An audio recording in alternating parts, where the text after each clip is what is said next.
Hey everyone, the pre-patch is now over, Burning Crusade Classic is finally here, and everyone's goal for the next few weeks, months, or even couple years will be to get their main or alt characters from level 60 to 70 as fast as possible. Outland is quite different than Azeroth when it comes to leveling. If you're looking for a 1 to 60 leveling guide, we also made one on this channel, but for this video, we're gonna be focusing specifically on the 60 to 70 side of things in Outland. Obviously, different people will level using different methods. You have the usual solo quest leveling that most people will be doing, and then you have solo grinding or even group dungeon farming. But no matter what leveling method you choose to go with for leveling, this video got you covered. Today, we're gonna talk about 10 important leveling tips that will help you all throughout your journey in Outland, and which will shave off hours of leveling time for you, with a slight focus on solo quest leveling, as that's what most people will be doing throughout the expansion. There will be a few things that we talked about in the past in this channel, so keep this in mind if you're a regular. But without further ado,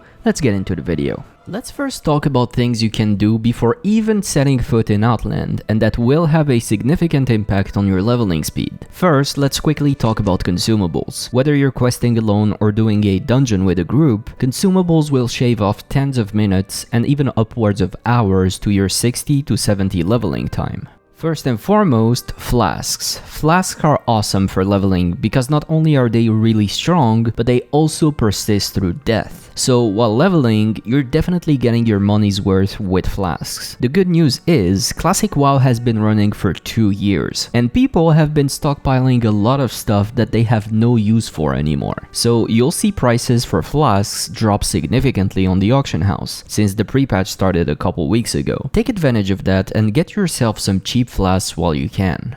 Last but not least, another type of very important leveling consumable is healing and mana potions. Those are not only useful to save you tens of minutes of corpse running in case you pull a lot of mobs by mistake, but they also make leveling very efficient. You can just chug healing or mana potions one after the other after each fight to quickly get back into action without having to sit down drinking or eating. Those are also extremely cheap right now, barely over vendor price on my server, so get them while you can, they will be very useful. Moving on, our second tip is about world buffs. Thankfully, world buffs are getting retired in Burning Crusade, but they will still work up to level 64. For those who don't know, real quick, world buffs are powerful buffs that you can grab all around Azeroth, and that you can then store with an item called Chronoboon Displacer for later use. Those have been used extensively throughout Classic for raiding content, but as stated earlier, they will not work above level 64. So while you can, you should take advantage of world buffs for leveling. They will become more and more rare to get, as there will be less people doing Onyxia or clearing Dharmal Tribute obviously. But if you manage to get yourself some, or even all the world buffs available and store them in a Chronoboon, and then pop it before going through the Dark Portal, you'll notice a significant improvement to your kill speed, making leveling way faster depending on how many you grabbed. So now that you're prepared and you finally set foot through the Dark Portal, what are some things that you can do to make your leveling faster? Well, first and foremost, as soon as you land in either Honorhold or Thrallmar, go ahead and grab yourself the new and improved types of food, water, and arrows from the vendors around the place. Again, those will make it way more efficient and faster for you to kill mobs and quickly move to the next mob, making the overall leveling process way faster. And while you're there, there's another interesting vendor you need to keep in mind while leveling, the Wide Quality Gem vendor. This NPC sells very basic gems for gear with socket on it. You're probably not gonna come across gear with sockets until the late 60s, but there's no reason to leave those sockets empty if you get a piece of gear with those on it. So remember to come back here to buy some basic gems to quickly socket on your gear.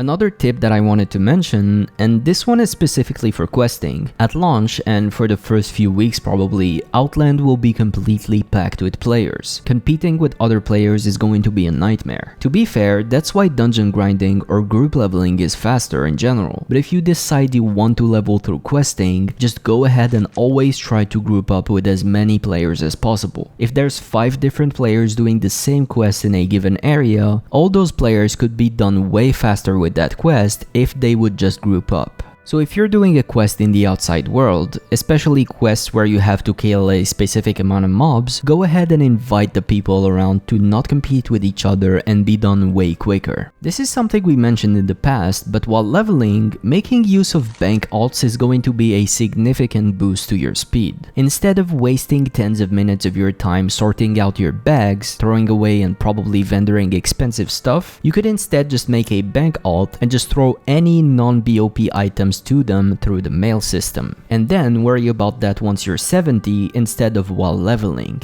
Small bonus tip here, mail is actually instant between alts now in TBC. You don't know you missed instant mail until you have it taken away from you for 2 years in Classic. But Blizzard went ahead and added back instant mail between alts, so use and abuse it as much as you can. It can be a lifesaver at times. Next up, we have training. In TBC, there's 10 new levels and also a bunch of new spells that come with those levels, and you should really grab them as soon as you can. Unlike in Classic, where you only receive new spells every other level, in TBC you actually receive spells more frequently, sometimes every level between 60 and 70 for some classes. And for some spells, you should really stop everything you're doing and get them as soon as possible. For example, Steady Shot for Hunters at level 62, to name just one. Keep in mind, class trainers are only available in Azeroth, so you'll have to go back to your capital city to grab those. Speaking of which, when you'll want to go to Stormwind or Orgrimmar or anywhere else in Azeroth really, you'll see that Shattrath has portals to all those locations neatly put around the place. But you also notice that once you take one of those portals, there's no way to really go back. So your only option is to use your Hearthstone, which could be on cooldown, ask a mage for a portal, or simply go back on foot. To circumvent that, you can make use of ghetto hearthing. We talked about this a lot on this channel, but to quickly go over it again, if your Hearthstone is on cooldown, you can group up with someone and then enter an instance, like Stormwind Stockades or Ragefire Chasm. Give the other person lead and then leave the group yourself. Once you do that, you'll be teleported to your Hearthstone location after 1 minute, even if it is on cooldown.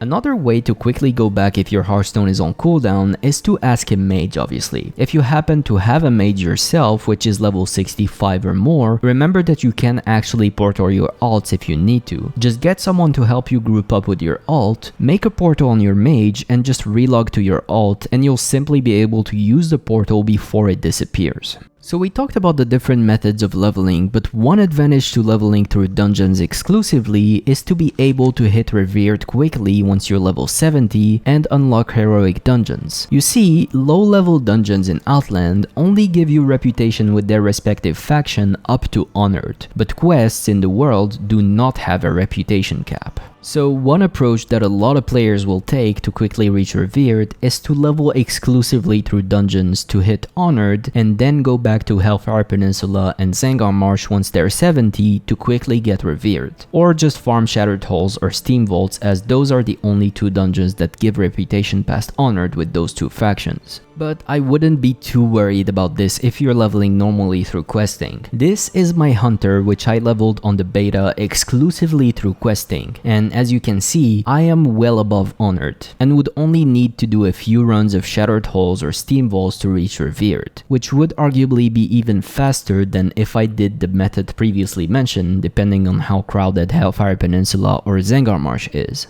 Obviously, dungeon grinding or group cleaving is not only good for that, but also because it's simply going to be way faster than questing with how packed the world will be early on. So if you can find a group of 4 other reliable friends, you should really consider dungeon leveling, as it will be way faster, especially early on. And on top of that, you'll be able to get attuned to heroic dungeons faster to an extent. Speaking of attunements, while leveling, no matter what method you're going for, you should grab your Karazhan attunement quest as soon as you hit level 68. The Kara attunement is going to be a requirement to enter Karazhan in the first few phases of the game, and you want to grab it as soon as you hit level 68. That way, if you happen to incidentally do the dungeons required for some of those quests while leveling, at least you'll be able to hit 2 birds with 1 stone and get some progress on your Kara attunement. It's not a very difficult one to get done, but it is long and you want to finish it ASAP.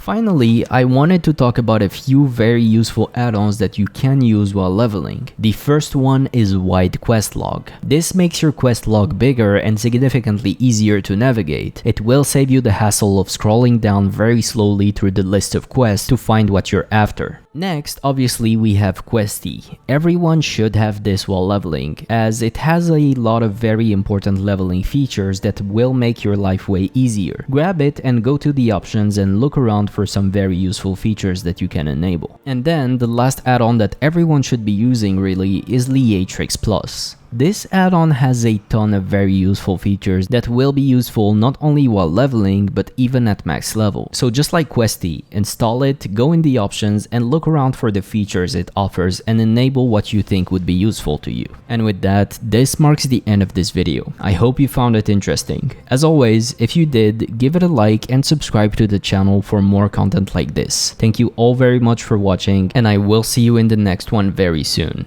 Bye for now.